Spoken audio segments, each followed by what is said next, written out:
Llegó el momento de hacer nuestro primer ejercicio en Python de manera modularizada, lo que conlleva que tengamos que tener ahora una nueva manera de pensar y resolver los problemas. Pero quédate tranquilo, quédate tranquila, que lo vamos a resolver paso a paso desde cero y te voy a dar algunos tips para lograr llegar a pensar de esta manera, porque acá lo importante no es el resultado final, sino cómo vamos a llegar a él y cómo vamos a hacer para resolver de manera modularizada. Así que no te frustres, esto es un proceso que lleva tiempo y como lleva tiempo, este video es un poco más largo, pero porque me tomo el trabajo de mostrarte todo paso a paso para que lo entiendas. Así que acompáñame, vamos a encarar este nuevo gran desafío.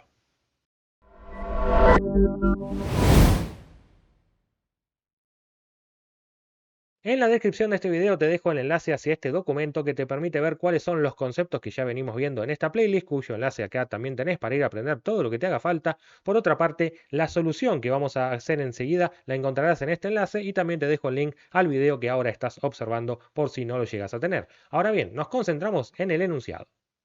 Vamos a tener que desarrollar un algoritmo de manera modularizada, fíjate con qué énfasis lo dice, que permite ingresar un número natural, esto es, un número positivo, claramente. La computadora nos tiene que mostrar si el número es o no primo. Asumo que sabes lo que es un número primo y si no, acá tenés una notita al pie que te dice que un número primo es aquel que tiene exactamente dos divisores, el 1, que es divisor de todos los números, y el propio número. Por ejemplo, el 2, el 3, el 5, el 7, el 11, el 13, el 17 son números primos porque solamente pueden dividirse exactamente por uno y por sí mismos. En cambio, por ejemplo, otros números que no sean primos pueden ser el 4, el 8, el 16, son todos números que son divisibles por otros números además de estos. Por lo tanto, vamos a ver ahora un algoritmo que nos permita resolver este dilema de si un número es primo o no, pero de manera modularizada aquí en Python. Cuando uno arranca a desarrollar algoritmos de forma modularizada, se encuentra con que no sabe por dónde arrancar. Tal vez haciendo las funciones y después llamándolas, o bien llamando funciones que aún no existen, se nos empieza a marear un poco la cabeza. Así que yo te voy a dar lo que para mí es una solución efectiva, que es empezar de lo más general a lo más particular. Es decir, vamos a desarrollar primero el programa principal, tal vez llamemos a funciones que aún no existen, todavía no las habremos inventado, sin embargo, ya terminaremos un primer boceto del programa principal a alto nivel y luego iremos haciendo que este gran problema que tenemos por resolver se vaya de a poco erosionando y convirtiéndose en problemas cada vez más pequeños y sencillos de resolver hasta que finalmente tenés una solución funcional. Vamos a ver cómo encararlo. Voy a empezar por ir al programa principal y plantear una variable que la voy a llamar num, por ejemplo, y en este caso el valor tiene que ser dado por el usuario, pero recordemos que tiene que ser un número natural, es decir, positivo, mayor que cero. Por lo tanto, eso habría que validarlo, cuestión que ya hicimos en el video donde aprendimos cómo validar entradas de diferentes tipos. Por ejemplo, validar entradas numéricas, aquí tengo el ejercicio resuelto, habría que poner un while que permita validar si el número está dentro de un rango de números y si no, tendríamos que volvérselo a pedir tantas veces como haga falta. Eso ya lo hemos resuelto y no tendría ningún problema en copiar y pegar esto y ponerlo en el programa principal. Pero la idea es modularizar y no solamente para resolver este ejercicio, sino pensando en los que a futuro tengamos que hacer. Por lo tanto, esto va a ser resuelto llamando a una función, porque el objetivo es que ahora podamos leer números desde la consola validados a través del uso de una función que todavía no existe, pero enseguida la haremos existir. Vamos entonces a llamar a una función que aún no existe, pero ya me imagino cómo se va a llamar. Le voy a poner leer entero validado, de esta manera. Entonces, esta función, como verás, no existe. Python me está diciendo claramente que no está definida. Sin embargo, yo la estoy invocando como si existiera. ¿Y esto qué me permite? Simplemente abstraerme. Es decir, yo puedo continuar ahora haciendo de cuenta que el número ya fue ingresado por el usuario e inclusive ya fue validado dentro del rango de números naturales que yo necesitaba y por eso yo ahora podría continuar asumiendo que el número ya existe. Por supuesto, este es un problema pendiente de resolver, pero ahora no pierdo el foco, no me voy por las ramas y continúo pensando el problema principal que es, una vez que ingreso el número, cómo saber si es primo o no. Y ahora vamos a tener un pensamiento muy similar, porque lo que sigue a continuación es imprimir si el número es primo o no. Y a su vez, para saber si el número es primo o no, tenemos que hacer toda una lógica que implique buscar divisores, etcétera, etcétera.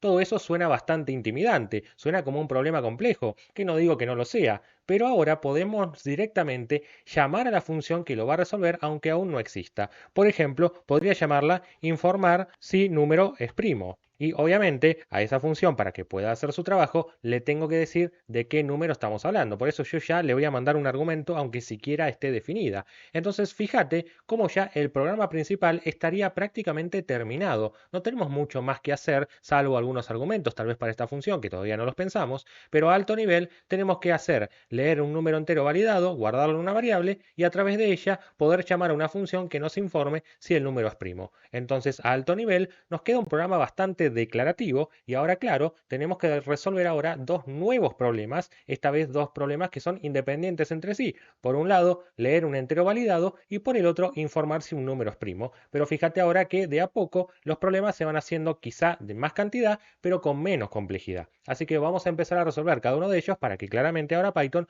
pueda ejecutar este programa que por supuesto todavía no puede hacerse por la inexistencia de estas funciones. Vamos a empezar a definirlas. Empezaré por definir esta función leer entero validado, que me copio su nombre, así evito errores de tipeo. Pongo def, leer entero validado, paréntesis, dos puntos. A continuación, ¿qué tiene que hacer esta función? Como dice su nombre, leer un entero desde la consola, hasta ahí nada nuevo, pero tiene que validarlo, o sea, me lo tiene que retornar solamente cuando haya cumplido que esté en el rango adecuado. Por eso vamos a empezar por poner una variable local. Si no sabes lo que es una variable local, te dejo acá el video donde lo vimos, porque yo acá podría poner una variable llamada num, que no tiene nada que ver con esta porque esta es local de la función y esta es global del programa, ¿no? Así que podría llamarla así, pero para evitarte confusiones, siendo este un ejercicio muy introductorio todavía, le voy a poner n, así no te confundís. En esa variable n vamos a pedirle al usuario un primer valor. Para eso pongo la función in, que me permite convertir algo a un entero, y ese algo va a ser una cadena que me va a llegar a través de la función input. Ahí estoy usando composición de funciones, como también vimos en otro video anterior en la playlist, así que ahora el mensaje será algo así como ingresa un número natural. ¿Qué número natural va a poner el usuario? El que él quiera. De hecho, puede poner un valor negativo, puede poner un 0. Por lo tanto, ahora no podemos confiar en que ya estamos para devolver este número n, porque podría llegar a ser un número fuera del rango. Y esto, como dice acá, se tiene que validar. Por eso acá en el medio vamos a poner un ciclo de validación. La validación sería algo así como que mientras este número no cumpla con mi condición, es decir, sea menor que 1, entonces volveremos a repetir la misma instrucción que antes. Esto es volver a pedirle al usuario el mismo valor, pero esta vez con la palabra error para que entienda que se está equivocando. Dicho sea de paso, me olvidé de poner los espacios, así que ya que está, lo corrijo. Este es el principal problema cuando uno arranca a pensar en funciones, que es que esta función leer entero validado está haciendo algo muy atado a este ejercicio. Está colocando este mensaje, está colocando este valor, solamente está previendo que el número pueda ser menor a 1, pero no está teniendo en cuenta el otro rango para el otro extremo. Entonces, este es el principal problema. Tenemos que tratar de hacer funciones que sean reutilizables en todo el contexto. Entonces, vamos a pensar que muchos de estos valores que yo estoy poniendo de forma fija dentro de la función, bien podrían parametrizarse para lograr mayor flexibilidad. Veamos cómo. En muchos ejercicios nosotros tendremos que ingresar un número entero validado en un rango numérico y en esos casos el contexto puede ser muy diferente. Puedo necesitar leer edades, puedo necesitar leer cantidades, precios, salarios, etcétera, etcétera. Por lo tanto, es muy difícil que sigamos trabajando así, porque si no, cada vez que yo llamo a esta función leer entero validado en cualquier ejercicio, me encontraría con mensajes demasiado genéricos. Por lo tanto, ¿cómo hago para tener una sola función y no una función por cada escenario? Es lo que queremos evitar, pero a la vez que esa función se pueda adaptar a cada contexto, por ejemplo, mostrando un mensaje diferente cada vez. Es en ese caso donde aparece el concepto de parámetro, porque si yo ahora en lugar de poner esto pusiera acá un parámetro llamado, por ejemplo, mensaje e hiciera que este mensaje fuera enviado como un argumento cuando nosotros invocamos a la función leer entero validado, entonces me permitiría que aquí dentro yo no me refiera a esta cadena de esa manera fija, sino que ponga directamente mensaje. Y lo mismo acá, anteponiendo la palabra error, vamos a colocar la f adelante para que se convierta en un fstring y esta parte, que tendría que ser ahora variable porque llega por parámetro, la voy a encerrar entre llaves y voy a poner acá la referencia hacia mensaje. Bueno, acá también me está faltando el espacio, ¿verdad? Así que ya que estamos, ponemos el fstring de esta manera y colocamos el mensaje también entre llaves, como estamos viendo aquí, con un espacio para concluir. Perfecto. Entonces, ¿qué estamos haciendo aquí? Básicamente lo siguiente. Cada vez que llamemos a la función función leer entero validado, tendremos que pasarle un mensaje asociado y ese mensaje lo resolveremos en el momento en que llamamos a la función. Esta vez lo llamaremos una vez para decirle ingresar un número natural, pero en futuros ejercicios podría reutilizar esta misma función con el mensaje que llega para, por ejemplo, pedirle que me ingrese su edad entre tanto y tanto, que me ingrese un precio positivo o que me ingrese una temperatura negativa, etcétera, etcétera. Por lo tanto, siempre parametrizar las funciones nos permite lograr más flexibilidad para poder reutilizarla en otros contextos sin repetir la lógica por todos lados. Hagamos este pequeño test. Vamos a llamar a la función leer entero validado y recién cuando nos permita devolver un valor de n validado, podremos mostrar esto que está en la línea 10, que es seguimos adelante con el número y ahí vamos a ver qué nos devolvió la función. Entonces vamos a ejecutar este programa y observemos que en primer lugar me sale el mensaje que yo le mandé como argumento, ingresa un número natural. Esta vez llegó acá, se puso como mensaje y esto es lo que estoy viendo acá a través de este input. Ahora yo a propósito voy a colocar un número que no cumpla con la condición de ser natural, es decir, que sea negativo. Por ejemplo, el -4. Y en ese caso vas a ver que sale adentro del while esto que es error. Ingrese nuevamente el número natural, otra vez como el mensaje que hemos recibido por parámetro. Y así lo tendremos al usuario, si coloca el 0, si coloca el -8, etcétera, hasta que finalmente coloque un número natural. Por ejemplo, el 14. Atención, porque cuando yo apriete un Enter, se supone que el 14 va a hacer que esta condición sea falsa y por eso la próxima instrucción será devolver ese número 14. ¿A dónde? A donde quedó el programa, que fue que estaba parado acá esperando a que termine de hacer su trabajo la función. Por eso es que a continuación deberíamos ver este mensaje en la consola, ya que esta variable num contendría un 14. Vamos a ver si se cumple. Aprieto el Enter y efectivamente seguiríamos adelante con el número 14, esta vez ya para informar si el número es primo o no. Entonces, como verás, la ventaja que tiene haber hecho esto es que yo ahora podría llamar a esta función otra vez para validar, por ejemplo, que se ingrese una edad. Y en ese caso llamo a la función que fue definida una única vez, pero solamente cambiaría el mensaje asociado para que en otro ejercicio yo pueda tener este comportamiento que es que el usuario vea mensajes con más contexto. Seguimos adelante. Vamos a flexibilizar aún más esta función y hacerla súper reutilizable si además logramos que esta condición no sea siempre así. Digamos, ahora queremos números positivos, pero el día de mañana podemos llegar a necesitar lo contrario, números negativos, números dentro del rango de 0 a 100, de 50 a 200, etcétera, etcétera. Por lo tanto, vamos a intentar, en este caso, lograr que eso llegue como parámetros. Es decir, vamos a pedir dos parámetros más, mínimo y máximo, de esta forma. Entonces, en lugar de decir que la condición es que mientras el número sea menor a 1, un 1 completamente atado a este ejercicio, vamos a lograr que esto se refiera a la variable mínimo, en realidad al parámetro mínimo que llega por acá, y también se tiene que cumplir de otra manera que n tiene que ser mayor al máximo. Es decir, mientras el número sea menor al mínimo o mayor al máximo, significa que está fuera de rango y por eso hay que volverlo a pedir así tantas veces hasta que esta condición sea falsa, indicándonos claro que el número está dentro del rango y por lo tanto va a ser devuelto a quien llamó a esta función y se quedó esperando, acá por ejemplo en la línea 9, que tengamos un valor validado. Ahora bien, tengamos en cuenta que esto se tiene que colocar de forma obligatoria, ya que ahora estamos llamando a la función sin poner ningún valor. Pero, ¿qué pasa si nosotros queremos, por ejemplo, llamar a esta función sin necesidad de tener una validación? Por ejemplo, queremos ingresar un número dentro de todo el rango posible. Bueno, en ese caso vamos a intentar dejar acá valores por defecto, tema que ya hemos visto en el video que te dejo acá como sugerencia, parámetros con valores por default. Acá vamos a intentar que si no nos dicen lo contrario, el mínimo va a pasar a ser el más chico de todos, que es el menos infinito, cosa que acá en Python se escribe de una forma un poco extraña, pero confía en mí, va a andar. Se escribe así, float, que es la función obviamente, y le mandamos como argumento una cadena que diga "-inf", de esta manera. Y algo muy parecido vamos a hacer con el máximo. Si no nos dicen cuál es el máximo, vamos a asumir que es el máximo posible y entonces aquí en Python eso se representa con el float una vez más, pero esta vez el inf sin el menos porque sería el más infinito. Queda un poco raro, yo lo sé, pero recapitulando, lo que estamos haciendo acá, si no decimos lo contrario, es leer un entero dentro de todo el rango de enteros posibles, pero ahora vamos a hacer la aclaración aquí porque yo necesito que sea un entero, digamos, que sea por lo menos positivo, o sea que el mínimo, ahí que me está marcando Python, que pondría en esta posición, sería el 1, como estás viendo acá, y el máximo no lo voy a establecer porque podés poner cualquier número tan grande como quieras, total se va a poder decir si es primo o no, así que si no pongo el máximo, estaría diciendo que es infinito, por lo tanto, esta función debería validar números entre 1 e infinito, o sea, números positivos. Vamos a ver si funciona realmente.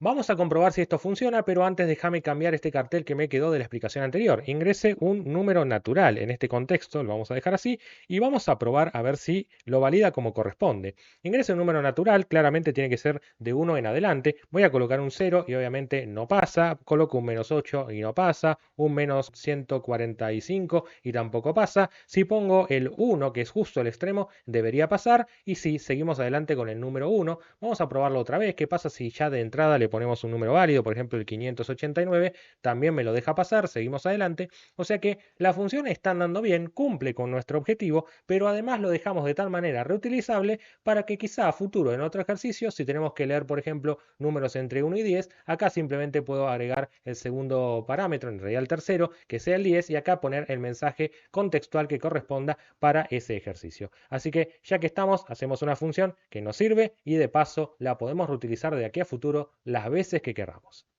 Y ahora nos toca hacer esta función para terminar nuestro programa, que es informar si número es primo.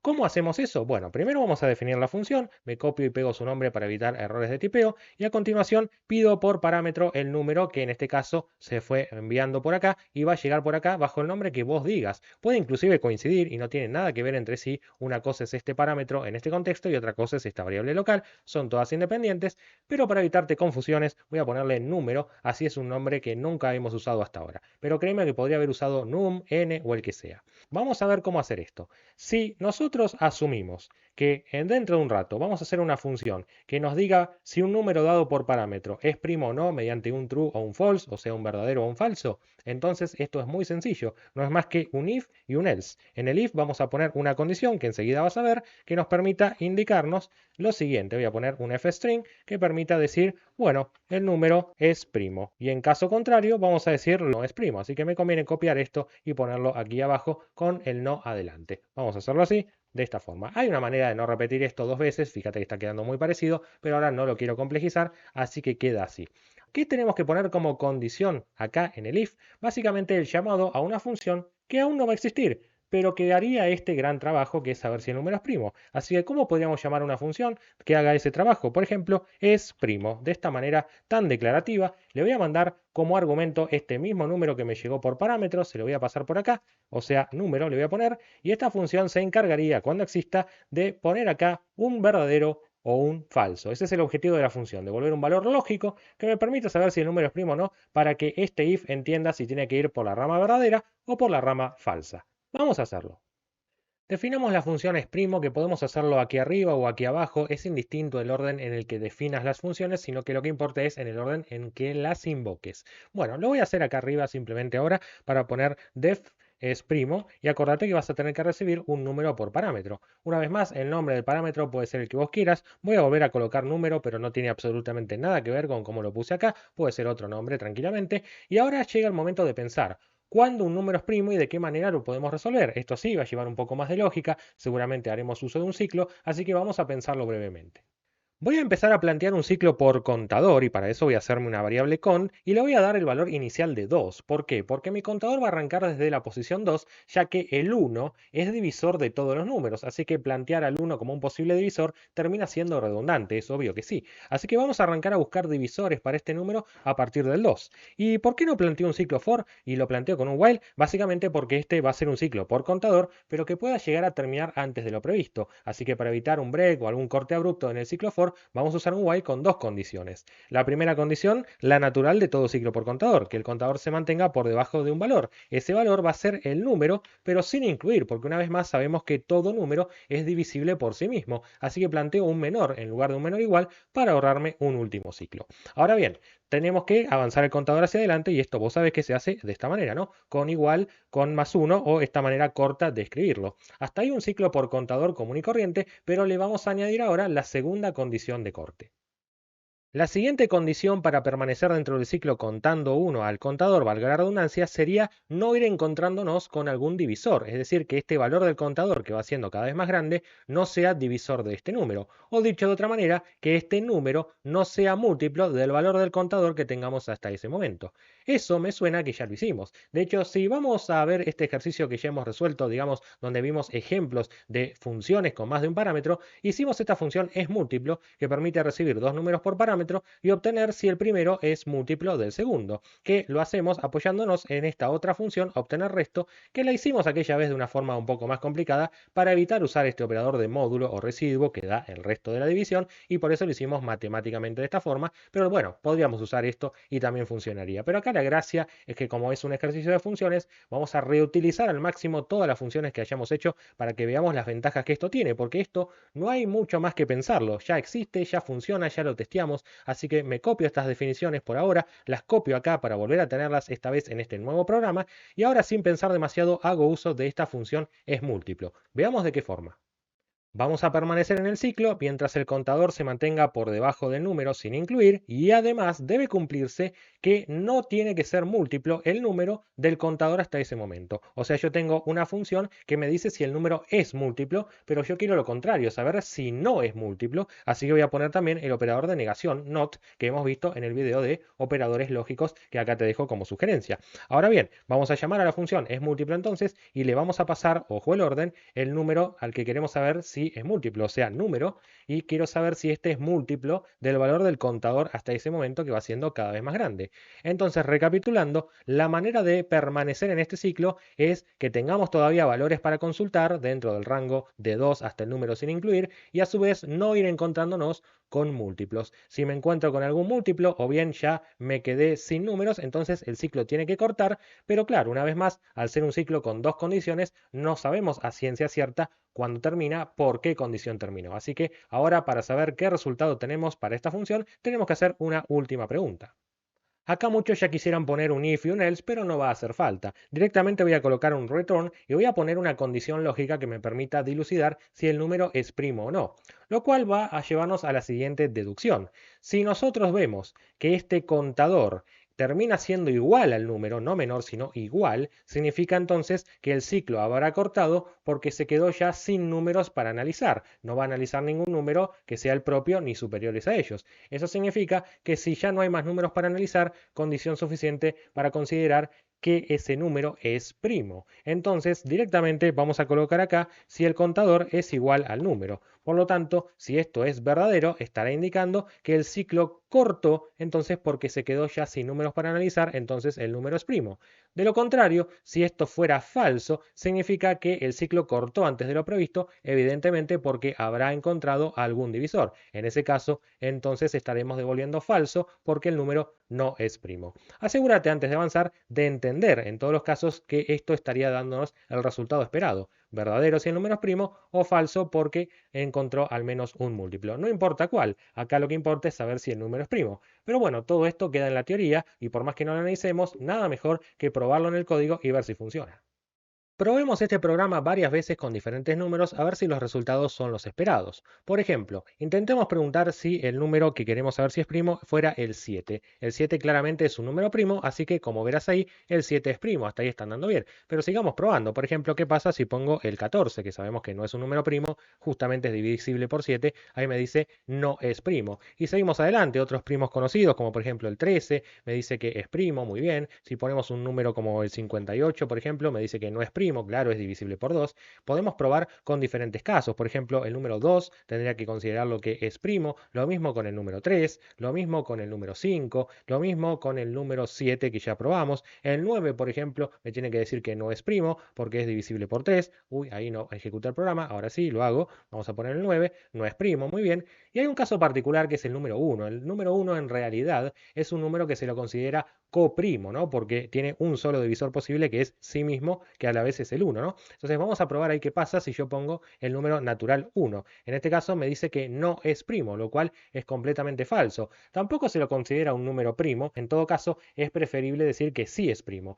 En ese caso, ¿por qué digo falso? Simplemente porque como el número es el 1, entonces directamente estaremos evaluando si este contador que arrancó en 2 es menor a 1. Esto habrá dado falso de primeras y encima esto nos da falso también, porque fíjate que el contador acá es mayor que el número, no quedó siendo igual. Así que esto lo vamos a reparar rápidamente si acá en lugar de doble igual le ponemos mayor igual. O tenemos que prever también que el contador puede llegar a ser mayor que el número si tenemos este caso particular de que el número sea el 1. Así que vamos a volver a probar este programa y pongamos ahora el 1 para que veamos que nos dice que ahora sí es primo. Podríamos hacer la aclaración de que es coprimo, pero bueno, acá se puede devolver solamente verdadero o falso, no hay grises. Por lo tanto, vamos a dejarlo así para no complejizarlo, pero antes de despedirnos, una última cosita que va a permitir que esto sea un poquito más eficiente. Está matemáticamente comprobado que no hace falta llegar hasta uno antes que el número para encontrar divisores propios. Por ejemplo, el número 100 tiene como último divisor al 50, que es su mitad. Es inviable y hasta redundante seguir buscando divisores a partir del 51, 52, 53 porque es obvio que no los vamos a encontrar. Así que para hacer un poco más eficiente este algoritmo, vamos a llegar no hasta el número sin incluir, sino hasta la mitad del número. Y como eso lo tenemos que comprobar tanto aquí como aquí y no queremos hacer el cálculo dos veces, vamos a hacernos una variable que se llame mitad. Y en este caso vamos a darle como valor el número dividido 2. Si esto llegara a dar con una parte decimal, no interesa. Inclusive si querés quedarte solo con la parte entera, directamente le podés pedir a Python que haga la división entera con estas doble barras y listo, sin problemas. Ahora bien, este número que es mitad lo vamos a colocar acá, pero tengamos en cuenta que tenemos que llegar hasta la mitad inclusive, porque puede llegar a ser un divisor esa mitad, ¿no? Entonces esto nos ahorra por lo menos la mitad de los ciclos y acá también, en lugar de preguntar por el contador, tenemos que preguntar por la mitad, pero en este caso guarda porque si podemos llegar hasta la mitad inclusive, entonces tenemos que verificar si el contador es mayor que la mitad en caso de que sea así para ver si es correcto que el número es primo o no. Así que ahora con esto que lo haría más eficiente, vamos a volver a probarlo. Volvemos a probar este programa una vez más con este cambio que lo hace más eficiente y veremos qué pasa. Entonces probamos con el 1 y me dice que es primo, correcto. Ahora probamos con el 2 y me dice que es primo, eso está correcto. Probamos ahora con el 3, me dice que es primo, correcto. A continuación viene un 4, cuidado que este no debería ser primo, es correcto también. Probemos con otro número que también debería decirme que no es primo, como por ejemplo el 9, claramente no es primo. El 8 tampoco debería ser primo porque es divisible por 2, por 4, ahí está, perfecto. Y bueno, vamos a probar con números muy grandes. Por ejemplo, este número es desorbitantemente grande, pero termina en 4. Así que como ya es divisible por 2, el programa rápidamente tiene que decirme que no es primo porque solamente probó con el divisor que es 2. En el peor caso, el programa tardaría mucho si estamos poniendo un número demasiado grande y que justo sea primo. Por ejemplo, este número es 1.000.003 y es un número primo que ya está comprobado, ya lo he buscado, y sin embargo Python lo hace relativamente rápido porque no va a llegar hasta 1.000.000, sino va a parar en el 500.001, que es justo la mitad de este número. Así que bueno, eso hasta ahí lo hace bien, pero claro, a medida que ponemos números más grandes, esto va tomando cada vez más tiempo llegar a una conclusión, tal es así que se siguen encontrando números primos a través de las computadoras con muchísimos, pero muchísimos dígitos y todavía se siguen encontrando con más dígitos a medida que también la potencia de cómputo y la tecnología nos va permitiendo llegar a cálculos cada vez más avanzados. Pero bueno, esta curiosidad es simplemente eso, una curiosidad, pero nos permite ver entonces que tenemos un algoritmo que resuelve un problema matemático, sobre todo de manera modularizada. Cuando arrancamos a desarrollar programas modularizados es difícil y es complicado seguirlos, ¿no? Porque ahora tenemos muchas funciones que van y que vienen, el flujo del programa ya no es tan lineal como antes. Sin embargo, el truco acá es entender que siempre todo empieza y todo termina en el mismo lugar. Para nosotros lo que llamamos acá programa principal y para lo que es Python o simplemente el contexto global de nuestro programa. Fíjate entonces que Python va a empezar por acá, a pesar de que hayas definido un montón de funciones, estas son inertes hasta que no sean invocadas. Por lo tanto, la primera función que realmente llamamos es la de la línea 28, cuando decimos anda a leer un entero validado y nos lo devuelve ya, lo guardamos en esta variable num y a continuación informamos si el número es primo. En el medio de este proceso que parece que se resume en dos líneas, hemos hecho uso de varias funciones, por acá hay un ciclo, por acá también, y todo esto puede ser difícil de seguir para alguien que es principiante, por eso en el próximo video te voy a mostrar cómo hacer el seguimiento paso a paso de este algoritmo usando algo que ya vimos anteriormente en la playlist, que es el modo de debugger que tiene Visual Studio Code, pero esta vez con más énfasis en cómo el programa va yendo de función en función, así el flujo te queda claro y podés entender mejor lo que hicimos.